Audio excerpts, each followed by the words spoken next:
trauma is primarily stored in the body. The mind is not the only part that stores the trauma. Men are suffering, quietly, shamefully, alone.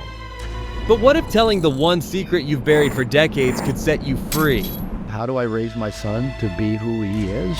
Make the time to spend with him. Sometimes you almost have to try something to figure out what's the most finesse way to do something. Dr. Robert Glover shares the moment he exposed his darkest truth. And no one ran, no one judged.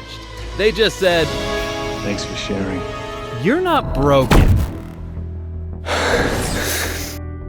You're just playing by a broken rule book." The secret sauce of revealing who you are to other people. And as they do the same, you find out, I really like that dude, and they really like you. This is a raw, unfiltered heart punch of an episode for men who are tired of pretending and ready to wake up. Because what you don't talk about is running your life. The majority of women can handle a difficult truth. They just can't handle being lied to. I went and told my ex-wife that. She didn't react. Have you ever wondered what masculinity even is in the modern era? Are you ready to move beyond the macho bully or the soy boy archetypes? I'm Marc Azoulay, and this is the Men's Therapy Podcast. Together, we'll explore how neuroscience, Jungian psychology, and Buddhist philosophy can transform your life, your marriage, and your business. Are you ready to deep dive into the minds of men? Let's begin.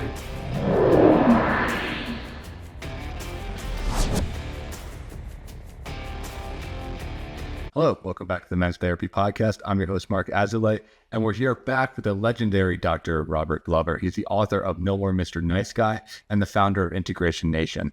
You were one of our most popular episodes. We interviewed you last year and launched around September. I'm really happy to have you back on the show. Welcome back.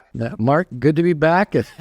I smile when people say things like legendary. I go, okay, all right, we'll go with that. Yeah, well, yeah, you're legendary, I think, in this space. You know, you get to feel like you're famous for a little bit, whereas I guess in your life, you're just a regular dude like the rest of us. I just think I'm a regular dude like the rest of us. I did have a cool experience. I was in Japan last week and eating in a restaurant in the Grand Hyatt, Tokyo.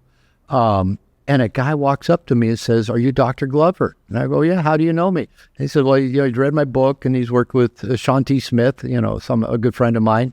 And I said, "Well, thank you for coming over and saying hi." And then actually I bumped into him on the street like 2 days later in Tokyo. So I guess I'm legendary enough that, in some parts of the world, people recognize me. So that was kind of cool. Yeah, it's working, right? Yeah, like you start to feel a little bit famous. Minor celebrity status. Yeah, we'll go with minor celebrity status. Well, that works okay. I can live with that. Yes, that's awesome. So yeah, glad to have you back. We talked last time. We went kind of over the overview of the book. Talked a lot about the nice guy archetype. Listeners, if you want to get kind of that primer, it'll be in the show notes if you want to listen to that first before going on here. Because this episode, we're going to dig a little bit deeper. I got some questions, some that I made up and some I actually asked my clients about, the nice guy thing in practice. So I think this episode is more for the guy that is familiar with the book, familiar with nice guy archetype, is maybe doing therapy or doing men's group or something, but just wants to, one, like work through it, right? And two, have a little bit more deeper questions. So I'll just kick it right off. The first question I got, this is what most of my guys ask, right? The first question the question that most guys ask. All right. Most guys ask. I'm curious if this is true for you. It's like, what happens if you go too far? Because I noticed that some of the guys, right, they're trying out this new behavior and they just kind of become assholes, right? And they're worried about becoming an asshole. And they're worried about just like being obstinate or saying no, all the time as a default answer. And I had tons of my guys were asking like, hey, how do I know if I'm going too far? Yeah, that's a really good question. And let's come at it maybe 2 or 3 different ways. There is that possibility because most paradigms tend to exist at an extreme. And for example, a lot of guys that developed this nice guy paradigm that I need to be nice, people-pleasing, different from my father, different from other men, it was a reaction initially. I know my mother told me as a boy she was raising me and my brother to be different from our father. I remember growing up wanting to be different from my dad in the ways that he was narcissistic, demanding, moody. And then I heard women complain about, all the bad men out there who only wanted one thing. And I thought, I don't want to be that guy. So for a lot of guys, the nice guy paradigm is a reaction. Here's, what we're reacting to over here, and so we swing over here. And so in most reactions, at some point, there's a counter reaction, all right? That's the way a lot of trends culturally, maybe we get on a new diet or a new workout plan. We're reacting to our old pattern, we get over here, and we get to maybe an extreme, and then after some point, we wake up one day and, how do I get back over here again, right?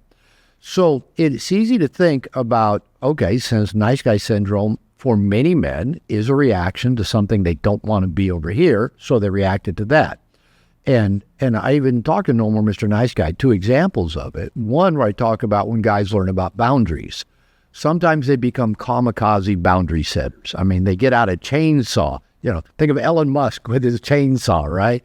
When maybe a fly swatter would get the job done, right? We don't have to take a chainsaw, but we overcompensate. And that's okay. Sometimes we almost have to kind of try something to figure out what's the most nuanced way, or what's the most finessed way to do something. Once we learn to slam dunk, we don't have to do a 360 tomahawk slam dunk every time we have the opportunity. We can go to the finger roll every now and then, right? So, but that takes time and practice. So I give that example. I also give the example of men trying to be different from their fathers and different from other men, only to find out we're probably more like our fathers than what we realized.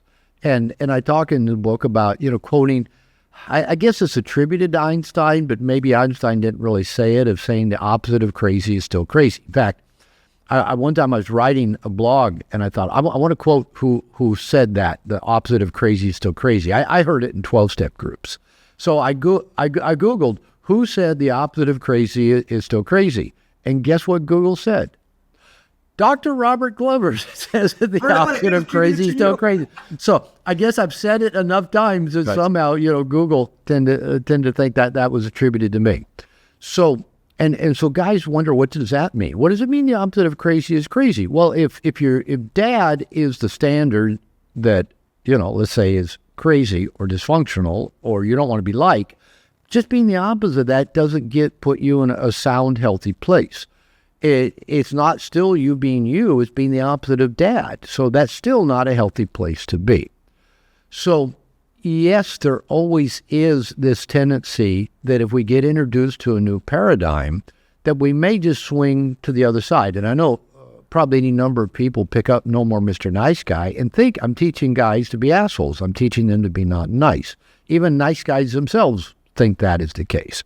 I'm not. Rather than swinging back to the other extreme, I teach them that we got to go up a level, not just react. We got to go up. We need to learn to soothe ourselves, because nice guy syndrome is an anxiety-based disorder. We need to find safe places to release our shame, because nice guy syndrome is a shame-based disorder.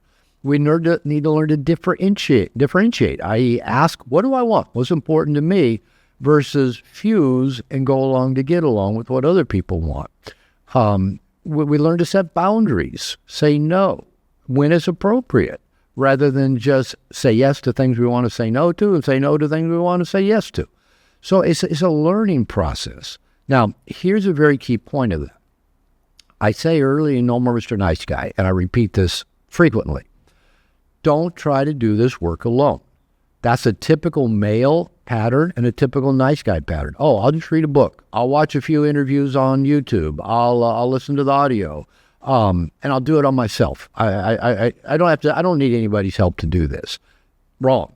We did not develop nice guy syndrome in isolation. We're not going to recover from it in isolation, especially for 2 very significant reasons. One is around shame. I would say the majority of nice guys have internalized an inaccurate belief that I'm not lovable, I'm not okay. We have to find safe people, a coach, a therapist, a men's group, a 12-step group, a church group, some kind of group where we can go reveal the things about ourselves that we think make us bad.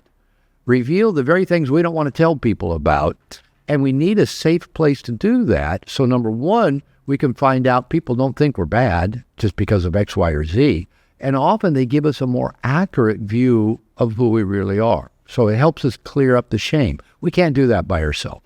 We really need safe people to do that. So there's one aspect of it. We need the safe people to clean out the shame.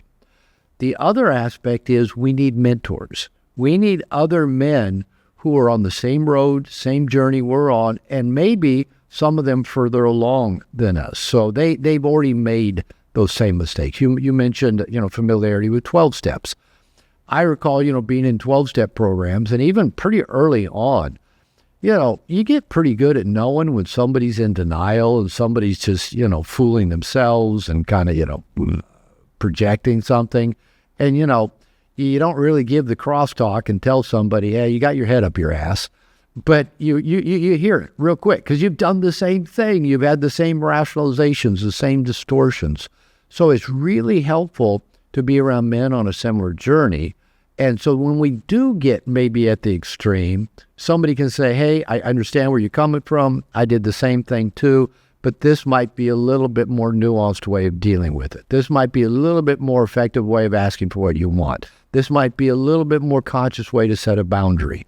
So we get assistance to adapt this new paradigm. And I've said for a long time, I think every self-improvement program, every religion, every self-help book needs to have a disclaimer in the front that says, this will fuck with your life map. This will fuck you up because you're going to go, oh, I get that my old life map didn't work for me, but we don't know what the new map is. It's not wired into us yet. So that's where we truly do need other resources, especially other people on a similar journey. And that's why 12-step groups tend to be effective. You got other recovering addicts. That's how religion tends to spread, is that they get you into a group, a church, a synagogue, whatever, and start teaching you, and you see other people living that model. So in order to avoid this, and that's going to happen, we're going to go to the extremes. We're learning something new. I give the example that often, a nice guy walks up to an office building, goes to open the big glass door, and he looks, here's this young, attractive woman behind him. So he steps aside and lets her walk through. Then he follows. Then he goes, oh, was I being a nice guy? Was that a covert contract? Did I hold the door open because I wanted her approval? I wanted her to like me. I wanted her to smile. Or was I just being a decent human being? And you don't know, right? You don't know which it was until you've kind of had those experiences, maybe talked about them with somebody that has had similar experiences, and you start to get clarity as you adopt this new paradigm, this new roadmap for how to be in the world. And it's a process. Guys say, Robert, how long will this take? And I've been doing it for 30 years. I go, I don't know. I'll tell you when I find out. I'm not done. I mean, my nice guy patterns are wired into my nervous system. I still get anxious if my wife gets withdrawn or gets that look on her face. And I go, wow, here I am almost 70, still getting anxious at, my wife being a little bit withdrawn. And I'll just watch it without judgment and just notice, because it's just wired into my nervous system. And it may always be there, but I can watch it. I don't have to give in to it. I don't have to react to it. And that's just a process that takes time. Yeah. So a lot of good things you're bringing up there. And I want to zoom in on that last part you're talking about of the example of the nice guy holding open the door. Right, because that was another question is exactly what you just said, right? It's like, how do I know if I'm actually a good person? How do I know if I'm being a decent human being, or is everything I've been doing part of this manipulation and part of this, people-pleasing thing? I see a lot of guys, especially when they've been doing this for a few months, right? They get this kind of mind fuck where they're doubting every single action that they take, and they're wondering, like, am I doing it again? That's normal. That's 100% normal, and that's why we can't do it alone. Because now Einstein did say the same thinking that got us in the situation we're in is not going to get us out of it. That's why I said don't do it alone. Men get into the echo chamber of their head, and they just spin and ruminate about that. But again, if our mind has been programmed to see the world in this way and react to it this way, even though we might read a book or watch some videos, our mind's not going to know a new or different or better way until we've actually started personally challenging that old way, felt that discomfort and that not knowing, and tested and tried it out and talked to people on a similar journey to us and got more feedback and then tried it and tested some more. It is a process. We guys men want me to hand them the schematic, the diagram, the ChatGPT version of it that says, here's how to do it. Then they think they'll go do it and everything will work.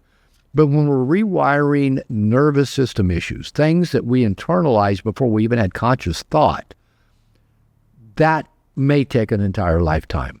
And we may never get down to the very bottom of why do I react this way? Why do I respond this way? Why do I think this way? Why do I feel this way? Why do I act this way? We may never figure it all out. We don't have to. But we can get curious about it. So that's the main thing I preach to men. Get curious. When I held that door open to let the woman go through, and then I'm thinking, well, was that me being a nice guy or was that me being a decent human being? Just get curious. Don't overanalyze it. Just get curious. Oh, did I want her approval? Yeah, I kind of did. Okay, great. I wanted her approval. Fine. I just noticed it. That's all. I'm not bad. I don't judge myself. I give myself some grace. But that curiosity, I found, is just the best tool I know to be the witness of your internal processes, and then just get curious about it. And no judgment. If we can let go of the judgment, we can release our own shame. That, was I being a nice guy when I held the door open? Maybe. Okay, I can live with that. Was I just being a decent human being? Yeah, I'm going to keep holding the door open for people because I like doing that. And then, so, we find our way through it. And we got to give ourselves time and give ourselves grace. Yeah, I want to talk more about the releasing shame. As you mentioned earlier, right? Like, nice guy syndrome is a shame disorder, right? And an anxiety disorder. And kind of on the similar thread, as I see guys that have been doing this work for a minute, they fall into the shame hole even deeper because they're already living in shame. And then they get this wake-up call like, oh, wait, I've also been a nice guy, but I've also been kind of lying to everybody and manipulating the people, I think especially, women in my life. And I see these guys really fall down this shame hole, right? So the question is, and I think you're talking a little bit with the curiosity, of course, but like, what do you mean by releasing shame? What does that look like? What are some methods that guys can use to do that? Because I do agree that it's such like a driver for this whole archetype. And even understanding the concept of shame can be challenging. It was for me. I remember before I began any kind of personal recovery work, I already had my doctorate in marriage and family therapy, so I was fairly well educated in psychology and therapy. And I remember early in my marriage to my second wife, she was kind of a self-help junkie and therapy junkie. She kind of discovered therapy and loved going. And she would read a lot of self-help books. On our honeymoon, she was reading Women Who Love Too Much. And she kept saying, oh, does this sound like me? And after a while, I go, we're on a honeymoon. Would you put that book away? Let's just hang out. And I remember, I still remember this. We're lying in bed one evening, and she's reading, I think, John Bradshaw's Healing the Shame That Binds You. And she keeps going, oh. I go, what? Oh, this is you. And I go, what? And she'd read me these things about toxic shame. And I remember lying in bed next to her going, I can't relate to that. I don't even really know what that means as a concept. And I thought, but if anything, I thought it applies to you. I thought, you hate yourself. You don't like anything about yourself. You're always criticizing yourself. I'm thinking, why do you think that's me? You're the one that's got all the shame. I even with a PhD in marriage and family therapy, I had a hard time grasping the concept of shame. Now, it wasn't till later when that same wife said, everybody thinks you're a nice guy. You're not. You need to get into therapy. You need help because, I can't trust you. I can't depend on you. You're passive aggressive. You blow up at me, blah. And I go, well, you're the one who's unhappy all the time, but okay, I'll go to therapy. And I went to therapy to find out why me being a nice guy didn't make my wife happy because I thought it would. I thought I was trying my damnedest to be that good man and to please her and give her what she wanted. Luckily, I landed in some good places. Even though I went trying to figure out why being a nice guy didn't make my then wife happy. But she told me, you're a sex addict. So I went to a 12-step group for sex addiction. I quickly found out I wasn't having enough sex to be a sex addict, and it was not a compulsive behavior for me. But I did find out I was more of a codependent, a relationship addict. And what happened in that 12-step group, I began revealing things about me that I'd never told anybody. I mean, I grew up in a fundamental Christian church with a critical father. I grew up during the angry feminism. They said every man's a rapist, an erection, sign of aggression. I was trying not to be a bad man. I was trying to be a good person, a good Christian, all that stuff. So I hid everything. So in that 12-step group, I just started revealing things about me that I didn't want anybody to know. Now, I also got in with a therapist and started kind of doing the same thing. Now, in a 12-step group, they don't give you feedback, but they don't judge you either. And so I would reveal something about me that I had a lot of shame and embarrassment, didn't want anybody to know, and the only reaction I'd get was, thanks for sharing, Robert. And then they go reveal something about themselves, and I go, they think they're pretty bad, but actually I don't have judgment for them. So it's actually really powerful when you realize you don't have judgment for things that other people have, and you can begin let go of the judgment of you. Now, an experience that I had pretty early on in this process was that I had a sexual impulse, a dark sexual impulse. And I thought, oh, wow, I couldn't believe I even had it, or even I came up into conscious awareness. I didn't act on it, but it kind of scared me. And so I went to my 12-step group and shared it in detail. And, all I got was, thanks for sharing, Robert. And I go, well, none of them, attacked me. That very next hour, I had a therapy appointment with my therapist, an older woman, and I told her the same story, and she just smiled at me and said, well, let's explore what that's about. And I thought, wow, this isn't so terrible after all to have these things in me that I think make me bad. So I thought, okay, I'm driving home, and I thought, all right, I'm batting 1,000 so far, right? Everything's gone well. I'm going to go home. I'm going to tell my wife, and I used to tell her middle name ought to be Overreact, because that's what she did in pretty much every situation. She never actually overreacted when I told her that, because she knew it was true. And so I went home, and I thought, even if she doesn't handle this well, at least I'm still batting 666. So I went home. I said, I need to talk to you. Went back to the bedroom, and I said, I already talked to my 12-step group about this. I already talked to my therapist about it. I said, here is this dark impulse that I had. I said, I did not act on it, but it kind of scared me. And I said, I just wanted to tell you about it. And she looked at me. She goes, it doesn't surprise me. It does kind of scare me. And I'm glad you told me. And that's it. She never brought it up again. She didn't react or blow up or threaten to leave me. I go, wow. How come I didn't learn this a long time ago, that you can actually be real and tell people what's going on inside? Now, again, do this with safe people. I did this with 2 safe environments before I went and then told my wife. I'd already done the emotional work. I'd already released the majority of shame. And so not only did people not react negatively to something I had judgment about, especially with my therapist, I even got more positive feedback. Now, if I was in more of a traditional men's group, I'd probably have men saying, well, Robert, actually, that was just an impulse. Doesn't make you bad. As you noticed it, you didn't act on it. Yeah, that's not bad. And maybe they would have shared a similar case where I have this thing too. Like, for example, the office behind me, about every other month or so, I do a small weekend workshop with about 8 guys. And we run it kind of like a traditional men's group. And it's a different group of guys every time I do it. So these guys show up, total strangers. And on Friday night, we spend 3 hours just talking about why we're there. Why'd they get on an airplane, fly to Mexico to come do this work? And the more open and real and vulnerable the guys get, like one guy says, one guy, he was here last month. The night before, he confronted his wife about an affair he knew she'd been having since last November. This was in like March, right? And they were up all night fighting about it. And then he got on an airplane the next day and flew. So he was a mess. Another guy talks about, his ex-girlfriend that broke up with him, and it just devastated him. He didn't know why. Another guy talks about being, having this porn addiction that he has so much shame about. And every time one guy shares, the people go deeper, and they keep sharing. And by the time this weekend's over, they're like frat brothers that have known each other for 20 years. They're in love with each other. They keep communicating. Just in 2 weeks, a group of 7 guys who were here in my house a year ago have stayed in touch with each other over the last year, and they're all coming back as a group to do it again, right? It builds that depth of connection, and guys just thrive on that I call it the secret sauce of just revealing who you are to other people, the stuff you don't want people to know. And as they do the same, you find out, I really like that dude. and they really like you. You know, they might have even had judgment of you in the first few moments they met you, but once we get real, it frees us up and it lets us get connected to other people.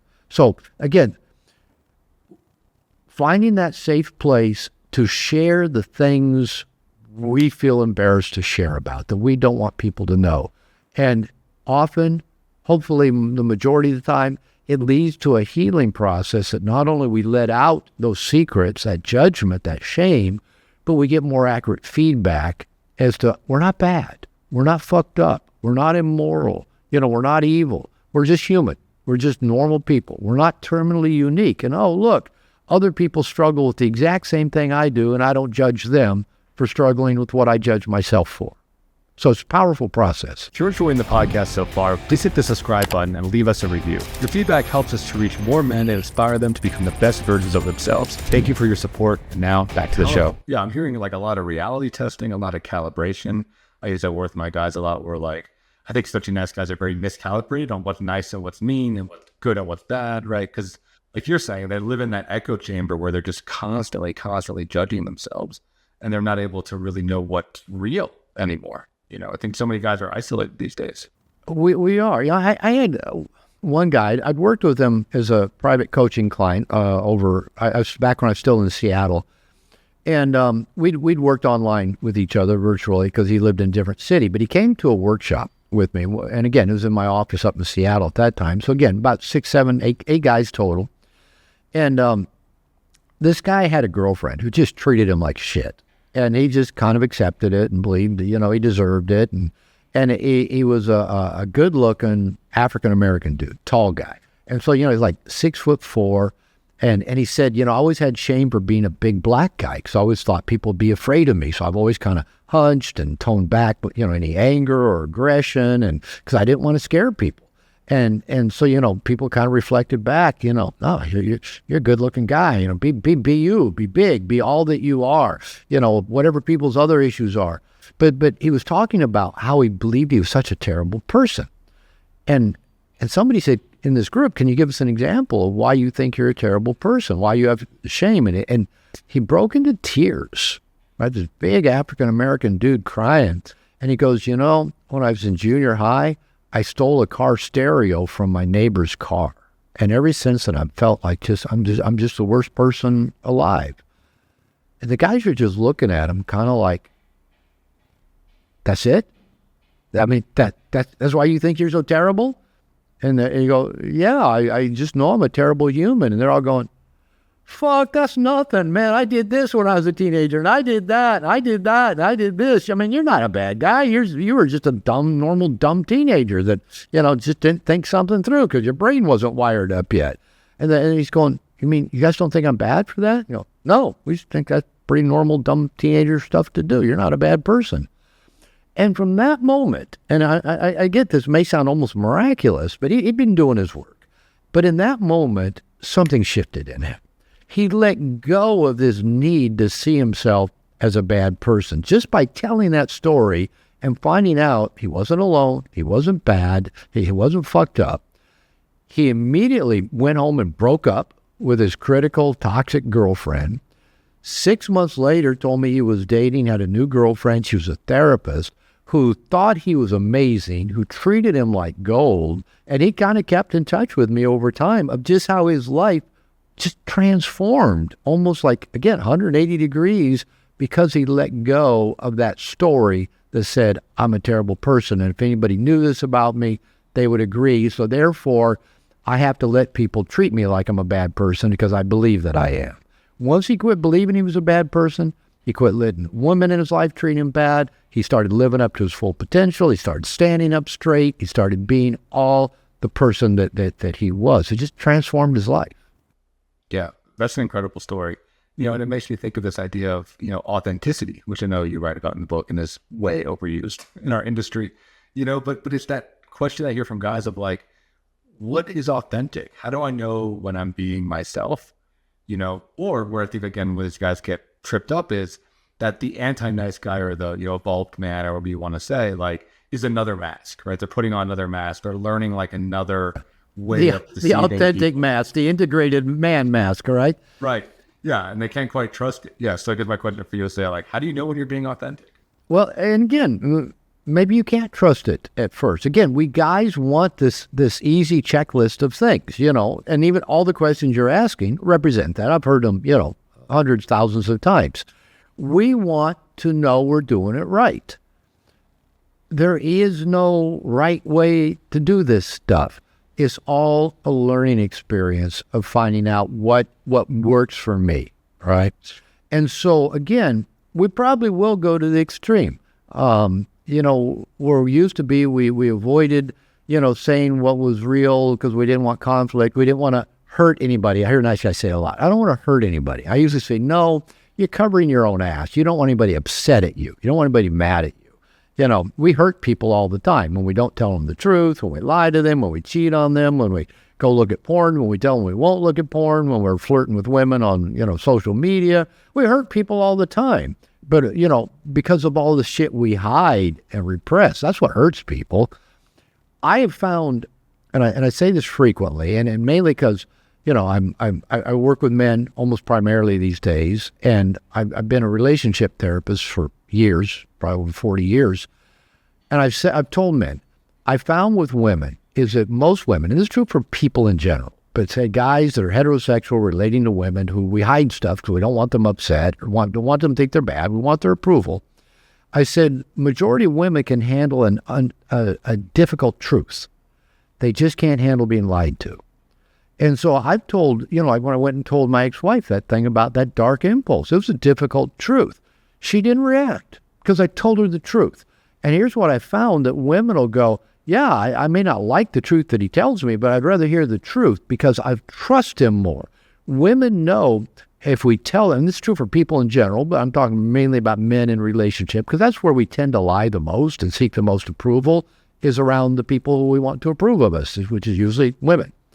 And so they can handle that difficult truth, and they know if we've told them a difficult truth, that they can trust us in the little things. But if they catch us lying about the little things, which is where we tell the most lies, I tell people, I learned early on in my own nice guy recovery, I had a lie coach in my head. He would coach me up on how to tell the best lies. I tell that this way. Leave that part out. I'll misdirect them or deny that or, accuse them of something so to get them off the subject. That lie coach would just coach me up. And what I started doing, again, I was in my second marriage with my second wife, Mrs. Overreact, is that every time I'd catch myself rehearsing a lie, I'd go to her and say, I need to tell you something. I was going to lie to you. I just tell it like that. I was going to lie to you. Here's the lie I was going to tell you and why. Here's the truth. And again, she never reacted to that. She goes, okay, don't lie to me. Just tell me the truth in the first place. I go, that's my commitment. So even by telling her I was going to lie to her and what the lie was and why I was cooking that lie, why the lie coach was rehearsing that, and then I tell her the truth, she felt safe. And then when she felt safe with those things, she could feel safe with all of the little things. And so that's where I say, again, go back, we need safe people. Go practice telling the truth to people who aren't going to have a big reaction or a big meltdown over it. Go find those safe people to practice on. And you can learn to tell the truth. And one of the things that, because nice guys tend to be pretty black and white, we tend to think, okay, I either tell like every sort of detail of the truth to anybody that asks, or lie, hide it all. That's the two options. And living authentically and honestly,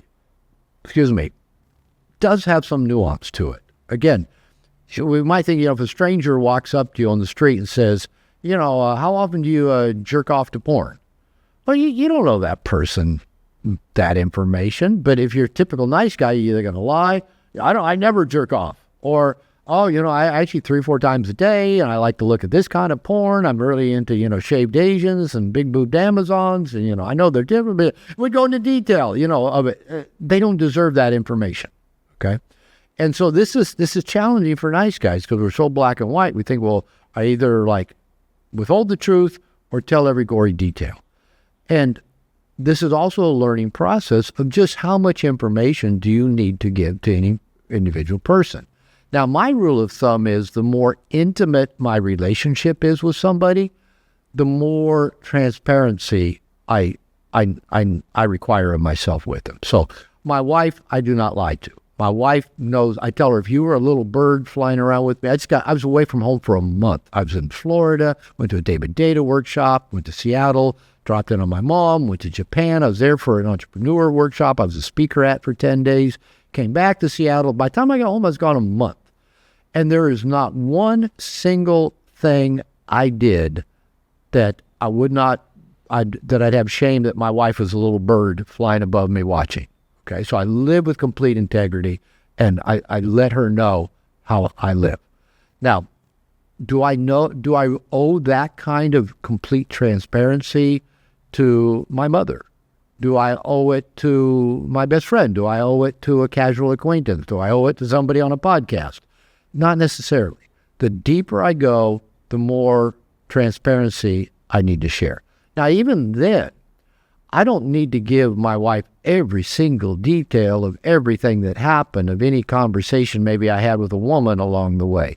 She just needs to know that if I'm around other women, I'm not flirting with them. I don't have any hidden secretive behavior. I'm not lusting after them. I'm not fantasizing about them. She knows the truth about the big picture. Do I need to give her every single detail of my day? No. But she does need to know the truth of the big picture. So again, this is a nuanced process that probably does take some time and trial and error, and probably some good mentors to help us along the way, because our tendency is to go, just lie about everything, or just, give every gory detail about everything. No, people don't need every gory detail, but they do. The way I put it, we don't need to create any false illusions for people. I know it's almost redundant because an illusion is false, but I say it that way on purpose. If you're creating a false illusion for somebody, you're out of integrity. You're not being authentic. Do you need to give people every gory detail? No, but they do need to know the truth of the essence of who you are.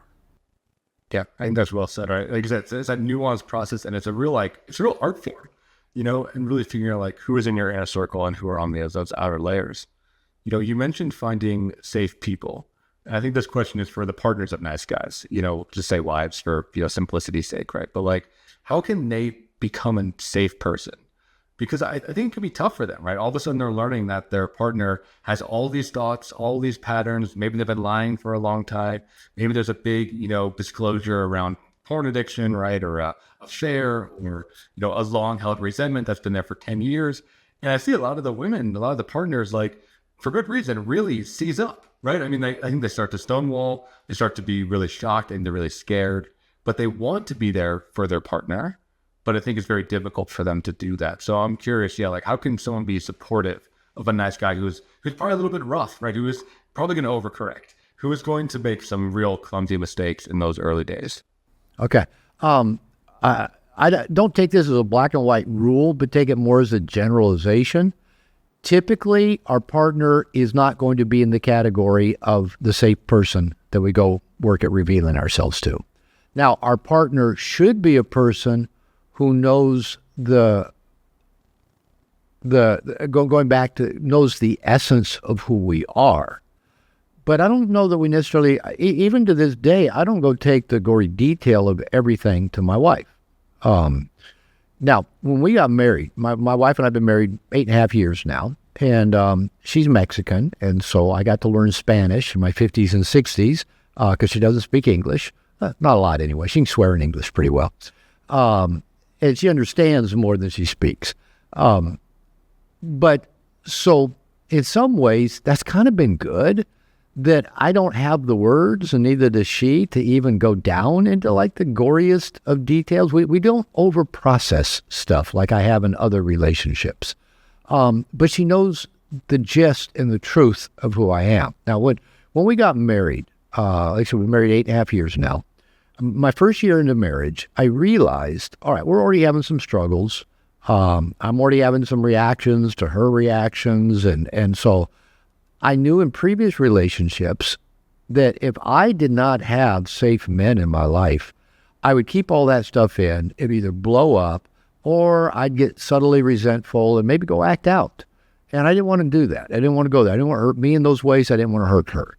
So I went looking for a men's group or a men's program, and I even shared in a group I was leading. I was looking for something, and one of the guys there said, I'm in this men's program, and this guy, he studied with David Data for the last 10 years. I go, I'm in.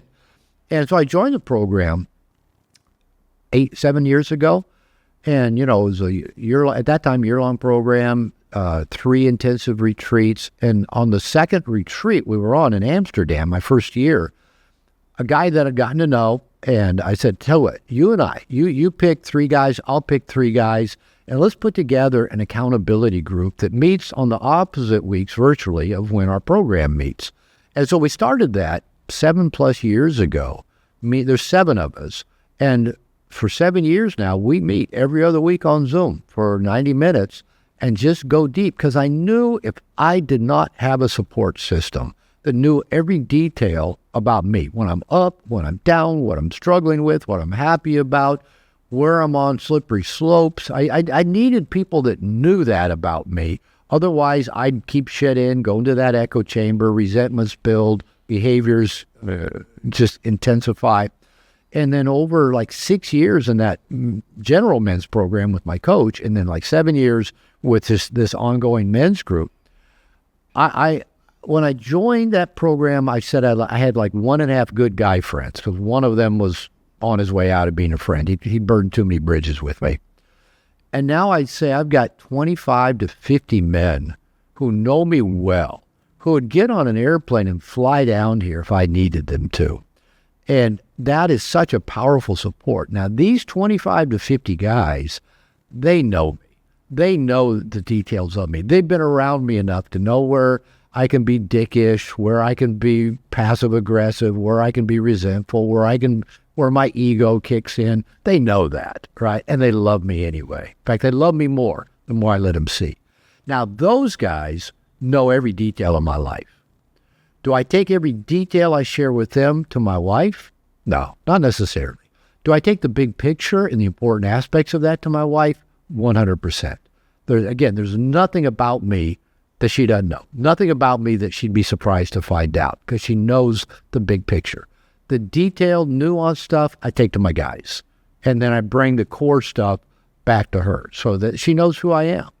And even when, it's altered the way she sees the world and the way she sees men, because she grew up in Mexican macho culture. She says she's never known a man in her life who was faithful to his partner.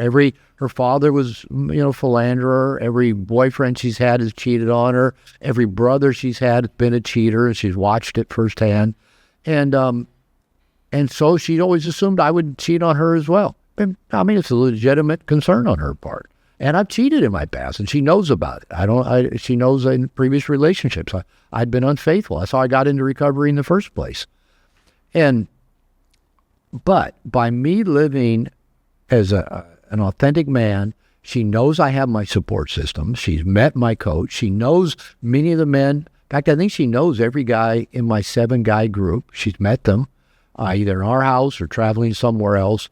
Countless men have been to my house. Countless men have been to workshops in my house that she's met. I've taken her around other men that I know. And so it's shifted her view of men, that she knows there's good men out there, and she knows I associate with those men, and I teach those men, and I train those men, and those men come to our house. So even just the work I do has helped alter her nervous system about men, and can they be trustworthy? Can you depend on them? Now, are we perfect? No. Do we have our flaws? Yes, she sees that. She's not naive. So back to your question. I would say in general, don't take the gory details to your partner. But you've got to have a men's program or a coach or a therapist you're sharing this with, or a good guy friend or two that you don't hold back with. You've got to have somebody in your life that knows every gory detail about you. Because I've got plenty of people. Actually, I share most of my gory details on interviews and podcasts. So most of the people in the world know me really, really, really well, because I just don't hold back. And guys will say to me, Robert, I appreciate how authentic you are. Okay, I would not have been accused of that 30 years ago. Nobody would have said, Robert, you're so authentic. And they go, Robert, I don't know you. Who are you? So I've done that work. And my wife can just see how I walk the planet, who I am as a person, who I associate with, how I associate with, how I have boundaries in public. You know, what I tell her. What I tell her is always true. She never finds out something I told her left something out or was only a partial truth. She's never caught me in a lie in 10 years of our relationship. Not once, because I haven't lied to her. But that took a lot of work to get to that point, and it took me having a crew of guys that I'm committed to telling the whole truth to. Have you ever found yourself in a situation where you wanted to open up, but you were afraid that it wouldn't be taken well?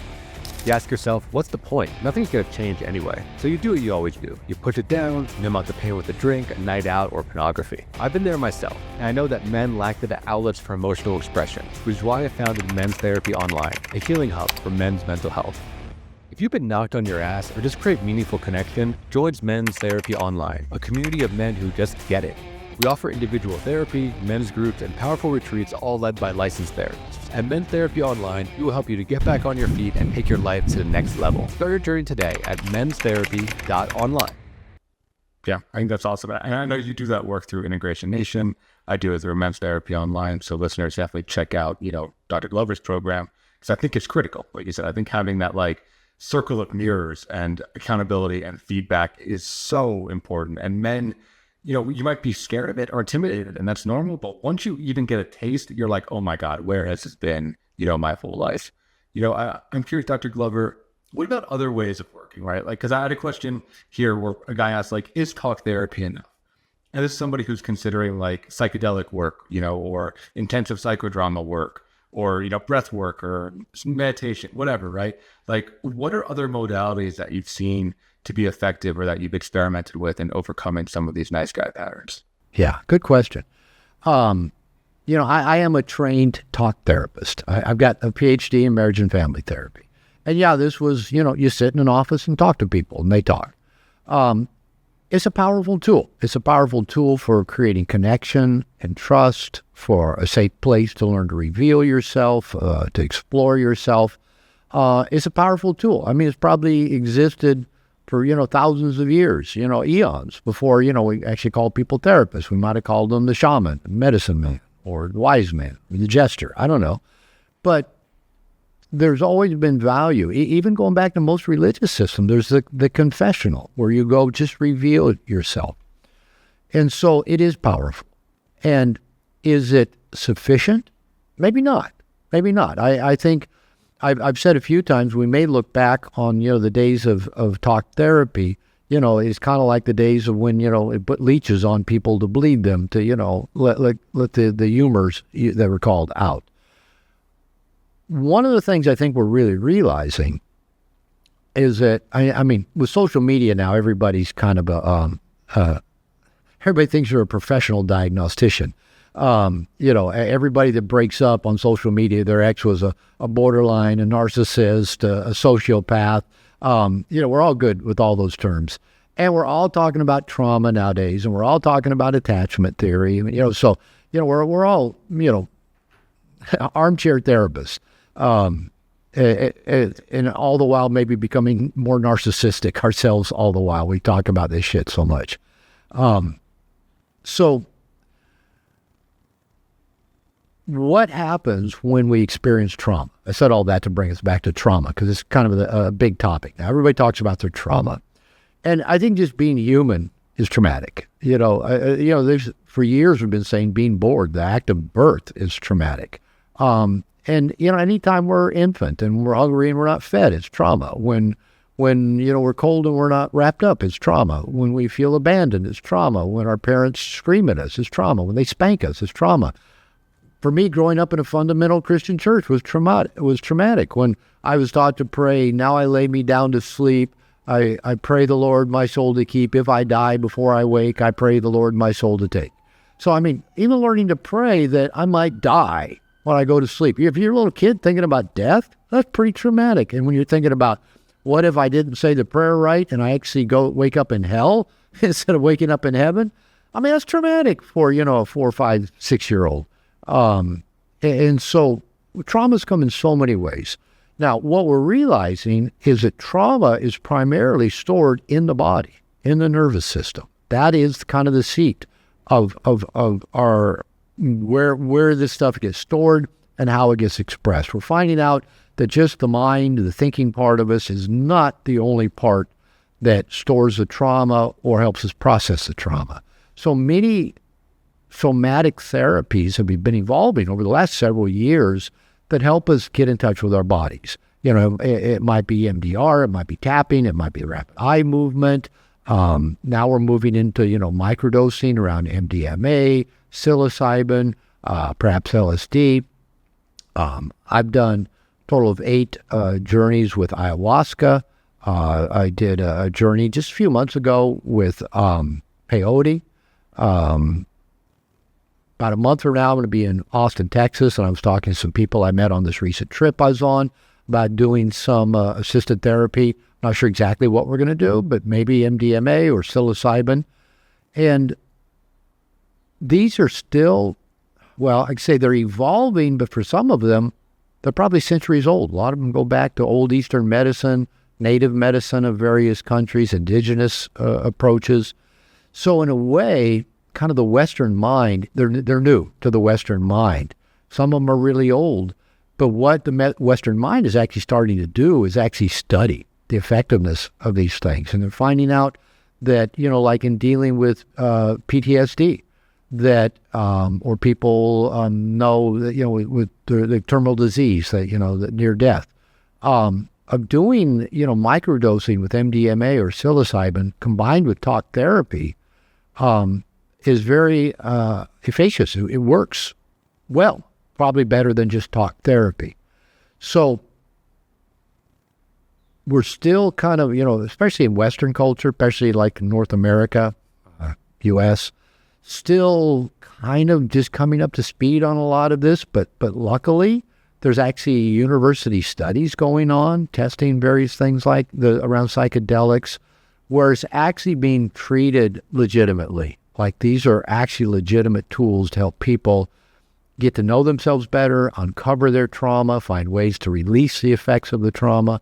And I know I had, in doing the ayahuasca, I had very positive experiences around it. None of them were particularly dark or painful for me. Maybe I've released a lot of trauma I have. Maybe I don't have a lot stored up in my body.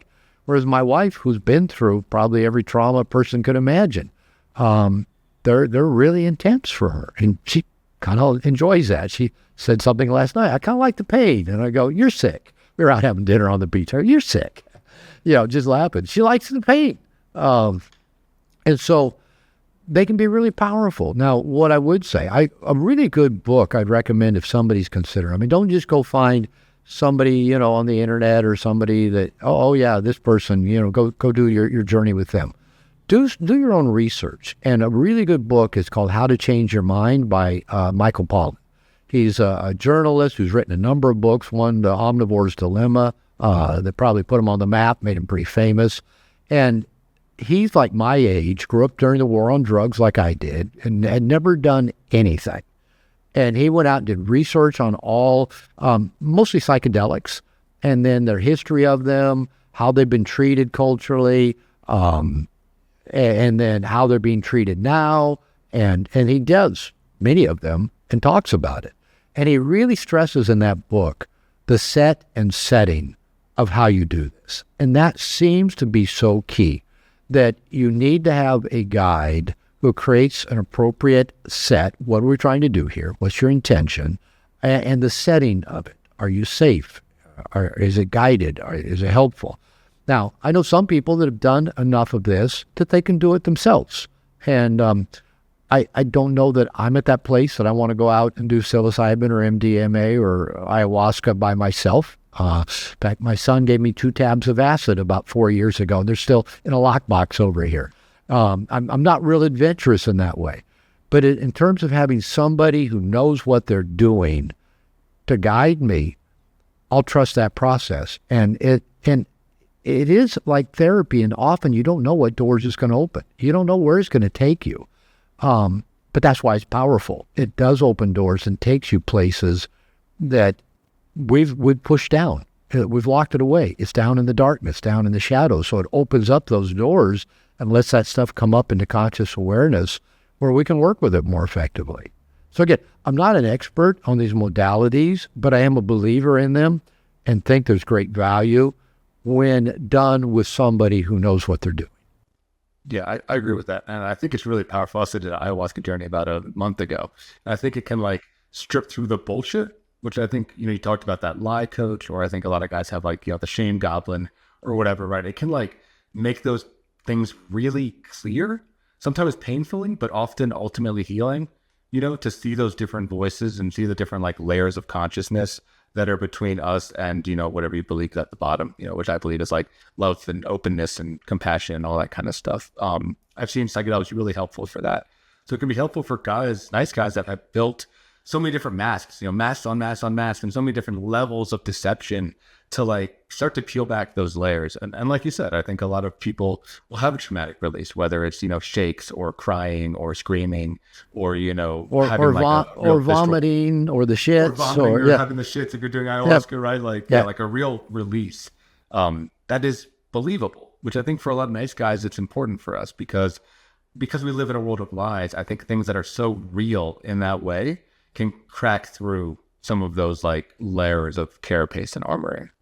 The first time I ever did ayahuasca, again, I'm not super adventurous in these ways, but I got invited down to a retreat center in Costa Rica. They wanted to do their first ever men's only retreat at this ayahuasca center where you go for a week and you do 4 ceremonies. And I said, I've never done ayahuasca. And they said, come anyway, come do it. We just want you to, help influence and come be there to work with the men.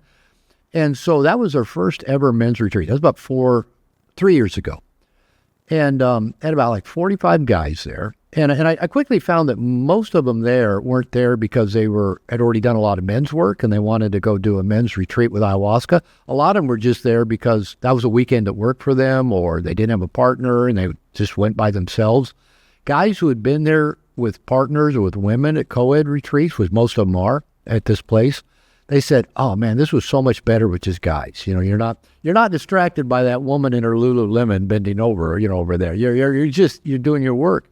And the people that ran the program said, we've never had an event like this. The men just were so transformed because they were just with guys doing that work and so supportive of each other. The men got to know each other so well and got so connected. So it's just that was my first experience with it. It was just amazingly powerful to not only have the experience with the plant medicine, but to do it all with men. And when I did peyote a few months back, last year, it was with all guys as well, about 8 or 9 of us. I already knew 2 or 3 of them. They were good friends of mine. And it was just great to do that deep work with other men. Just really powerful. Yeah, I agree. I think, removing the gender dynamic, removing the sexual dynamic for a lot of guys is really important, right? And being more free to open up. More free to puke into a bucket when there's not a pretty girl sitting next to you. We're about looking like an asshole. So final questions are coming up on our time.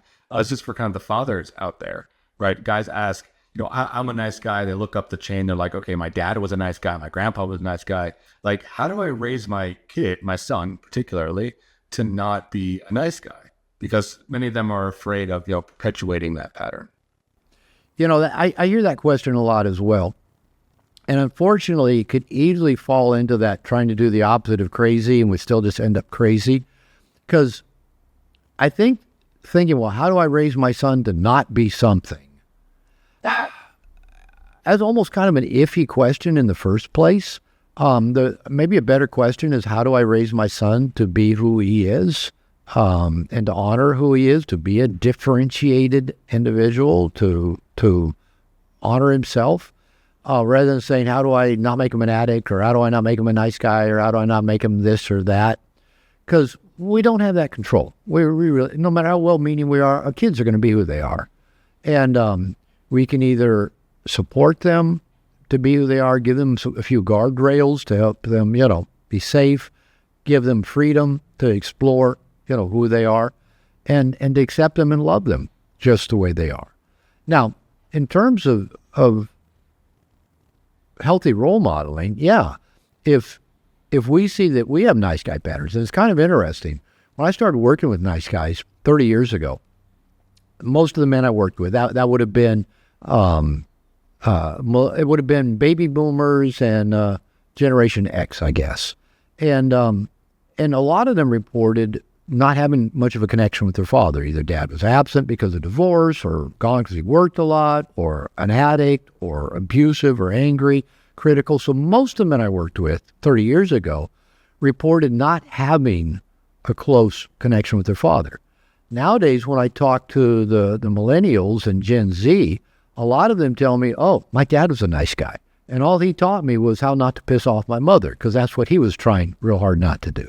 And I think about it. My son's 39, he'll be 40 this summer, and he grew up with a nice guy dad, me. And so that's more of the trend nowadays, to grow up with nice guy dads.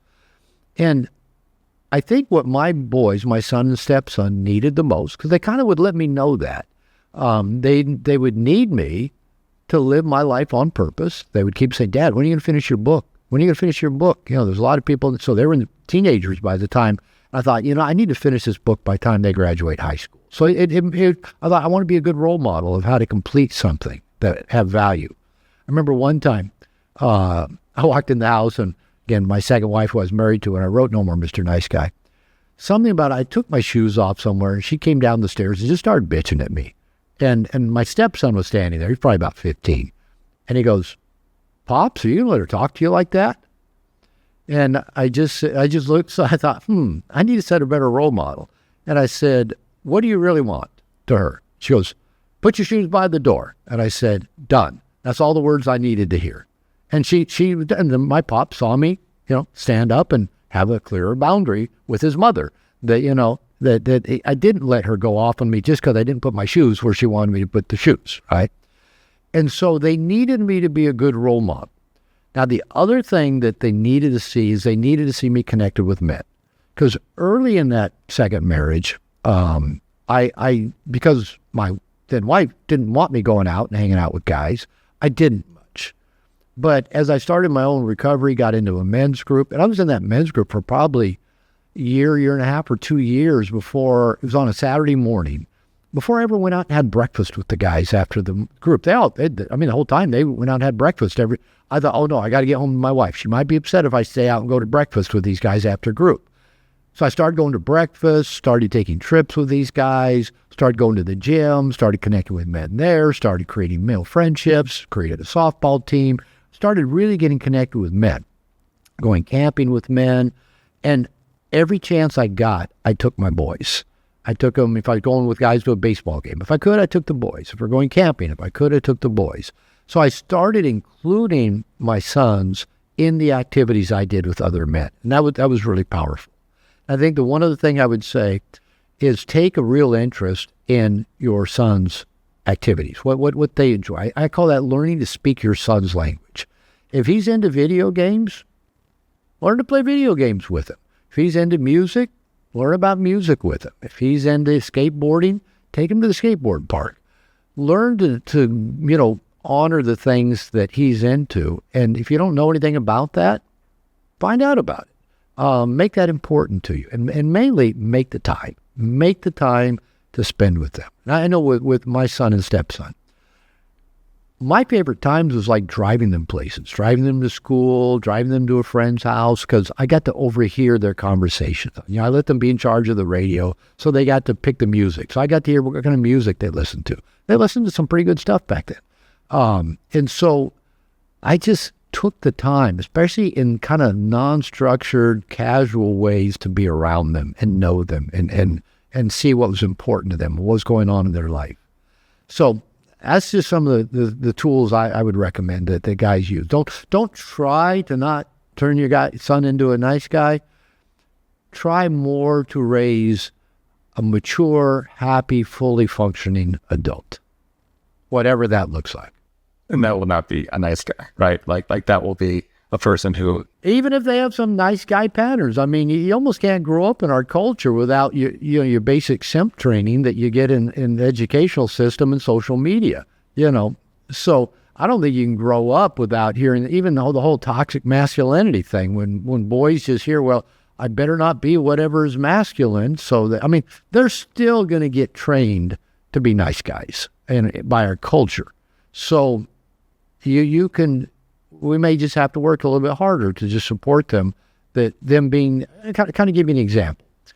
when my boys were teenagers, they did teenage stuff that I didn't tend to do when I was growing up, because I was too much of a nice guy. They would they'd swear and they'd spit on the ground. And so I had to teach them how to swear. Their mom would get upset. Oh, I hate it when they swear, even though she had a foul mouth too. So I had to teach them the appropriate way to swear, when they could swear. I said, okay, you can swear playing your video game. You can swear at this, but if you swear at a sibling or a teacher or your parents, there's going to be a consequence. We even would sometimes drive down the street in the car with the family, minivan full of all the kids, blended family. And one of the kids would say, are we allowed to say such and such? And we go, yeah, let's all say it together. Holy fuck, the whole car. Can we say motherfucking bullshit? Let's all say it together. Motherfucking bullshit. My point was, there's no bad words, but we're not going to treat people with disrespect or be abusive. I know my ex-wife grew up good Catholic, and that freaked her out a lot. It did me too. I didn't swear as a kid. And like the spitting, my then wife would complain, I hate it when they spit. So I would train them not to spit, but say, all right, boys, no spitting on sidewalks where people walk. Spit over on the lawn. Spit over there. Fine. Spit all you want. Apparently, that's a very masculine behavior because there's testosterone in our spit, and apparently it's a way of marking territory. But, I would have thought, oh, spitting is bad, so I wouldn't have done it at all. So we do have to help give our sons parameters of how to be male, how to be masculine. Don't let the feminine view of how the world should be, impose on that, but still give them some boundaries and guardrails of how to express their masculinity and their selves within it that's not abusive to others. Yeah, find a way to channel those impulses, right, rather than just shake. Yeah. I do want to ask you, I guess, before we wrap up, because you mentioned the cultural piece, and I agree. There's like a lot of anti-masculine stuff, toxic masculinity is thrown around. There's like a lot of just shame that a lot of men feel, and they get it from the people in their lives. I'm curious, I guess, two-part question. One, when you're publishing the book, or even now when you're speaking about it, do you experience that backlash? Do you have people that try to cancel you, for lack of a better word? And two, what do you think needs to be done on a cultural level? Because I do see a lot of men being, conditioned to being a nice guy. Yeah. When No More Mr. Nice Guy came out about 25 years ago, came out as an ebook around 2000 and in print in around 2003.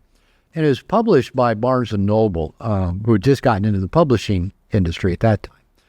And I think they were hoping for some kind of backlash. Again, this is 25 years ago, so there's already, the feminist movement and, a certain degree of anti-male movement. We hadn't really gotten to the hashtag Me Too yet, or the whole toxic masculinity meme.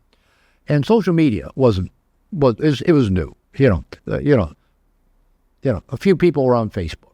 That was long before it became, what it is, and Instagram and everything else. But I think Barnes & Noble was hoping there'd be some kind of, pushback, some sort of reaction, because, hey, it draws attention, sells books. That's all they cared about. Never happened. Never has. And, I've had concerns. Well, if I'm just open and honest and working with men, and if I make generalities about men and women or talk about gender roles or masculine, feminine energies, will that attract negative attention? Maybe it does, but I haven't really experienced it firsthand in a negative way. And, I think things are shifting now to where kind of the whole woke culture doesn't have quite the power that maybe it did even just a few months ago. But no, I've never had any kind of major pushback. And sometimes, people say, I've got one coach who, he and I co-wrote The Big Stick. And every now and then he goes, Robert, what do you do with the negative comments that people make? I go, what are you talking about? Well, on an interview, like after you were on Chris Williamson, all those comments. I go, really? I don't know. I don't look. So I went and read a few of them. Some were actually kind of funny. Some were dickish. Some were just flat out cynical. And I'm going, is this what people do with their time? They get on live streams or they watch interviews just so they can make dickish comments. And I go, yeah, I guess that's what people do with their time. But, I don't read reviews on Amazon. I've got a lot of them. It's got, good ratings. And actually, if I do read them, I kind of like reading the negative ones to just kind of see, did they even read the book or did they make a good point in there? So, but I rarely look at that stuff. So, I mean, I'm human. If I get negative comments or negative reviews, and especially if they're dickish, I mean, it can cut. So when I do get an occasional email of somebody, calling me out in some way, I first of all try to see, is there a legitimate point here that needs to be addressed? And if the person seems to be trying to make a legitimate point, I'll respond to them. If they're just being dickish, I share it with a friend or two and then put it in the jackwagon folder in my emails. And the truth is, I get I've gotten thousands of emails telling me how much people love my book and the work that I do. Maybe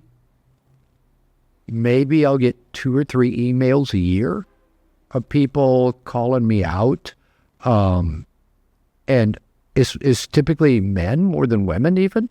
Men like saying, how dare you say my single mom couldn't raise me to be a good man. My dad was an asshole and my mom's a saint. I'll go, I didn't say your mother couldn't raise you to be a good man. I just said boys need fathers. That's all. I got lumped into an article published by a really feminist dude, because I've read some of his other articles in a Canadian paper about a year ago. And he lumped me together with, he listed about 5 or 6 books, including Neil Strauss's The Game, Rollo Tomasi's Rational Male, Iron John even, 3 or 4 other books, all, I think, these are all really good books. I'm in good company. And he's talking about traditional masculinity and the evils of it and how it's been proven boys do better without fathers. I'm going, where the fuck did you find research that says that? The opposite seems to be. I thought, okay, I got grouped in with a good group of books that I'm not sure that I wish I had the royalty checks all those guys had. I do have pretty decent royalty checks, but I was in a good group, so I didn't even take it personally. And the occasional email I get from women is, most emails I get from women are, I loved your book. I could see myself in it. I gave it to my ex. Do you have a book for my son to read? His girlfriend's already walking all over him. About the only emails I get from women are really, really, really long diatribes that their husband or boyfriend read my book and left them. And they just, it's this long. So it was my fault that, they left. And I'm thinking, run, Forrest, run. Get away from her. Keep going. And so, yeah, when they write me that much, that it's my fault that their husband left, I go, okay, all right. So, but has there been a blowback? Have ever been canceled? As far as I know, I haven't been canceled, or there's been no blowback. And because, again, I'm teaching men to be honest, to be trustworthy, to be transparent, to be purposeful, to have good boundaries, to show up for a relationship. Where's the evil in all of that? So no, I even as open and frank and as transparent as I am I'm all over YouTube these days with all the interviews that I do, and even with all that visibility, as far as I know, there's been no major blowback. So I think because I do present my truth. I think I am talking about something that's real and that people do have concerns about and people do respond positively to. So far, no, whatever that, negative thing might be hasn't happened. Maybe it will, but I just learned a long time ago, I can't lose sleep over it. I can get up and just do my authentic work, be me. And, if it's helping people, great. If it gets to where it's not helping people, okay, time to move on. Yeah, I think the point you said, it's like, we're talking about it real. I think that's a big deal. And even if people are resistant to hearing it, it is real. Everyone knows a nice guy or is a nice guy or has been in a relationship with a nice guy. It's a real phenomena. And I think your intention is to help them. And like I said, I'm sure people that are negative, it's like, haven't read the book. And I experienced that with some of the blogs I write. It's clear when I get those negative kind of flash feedback. It's like, oh, you didn't read it. No, right? Maybe you read the title or you looked at one of the pictures I put up or something, but you didn't actually engage with the media. That's human nature, and people love to express their opinion these days. And, social media gives everybody, a 24/7 way to, express their opinions. So it is what it is. Yeah. Well, Dr. Glover, we're nearing the end of our time. Thank you so much for joining us on the show. If people want to learn more about you or join Integration Nation, where can they find you online? Well, they can find Integration Nation at integrationnation.net. My website, which is under construction, but we're getting there on it, is drglover.com. And that's where my classes, my workshops, other programs I've got. And our YouTube channel that we launched just about a year ago is growing. We've got, I think, over 12,000 subscribers now, so that's been fun. And we just launched our Instagram. I'm a late adapter when it comes to the social media stuff. And so our Instagram has taken off, and we post daily on that. So we'll make sure you've got the links to the YouTube and Instagram. So invite people to come subscribe, follow us, and just keep up with the stuff we're putting out in the world. Yeah, awesome. Yeah, listen, all that will be in the show notes. Definitely subscribe, follow, do all that stuff. I think Dr. Glover is a true expert in this field. And if you related even a little bit to this conversation, right, like get more information, because I think he really, literally wrote the book, right, on Nice Guys. So, he's the best expert to get these kind of ideas and actions from. So again, listeners, thank you so much for tuning in. Do all the social stuff for us, like, share, subscribe, send it out, send to someone that needs to hear this, send to a nice guy in your life that needs to hear what to do and how to overcome some of these more difficult challenges. Thanks again for tuning in, and we'll see you next week on another episode of the Men's Therapy Podcast. Thanks for tuning in. If you enjoyed today's episode, please subscribe and leave a review. And don't forget to visit menstherapy.online to learn more about the work that we are doing to support and inspire men. Until next time, keep moving forward.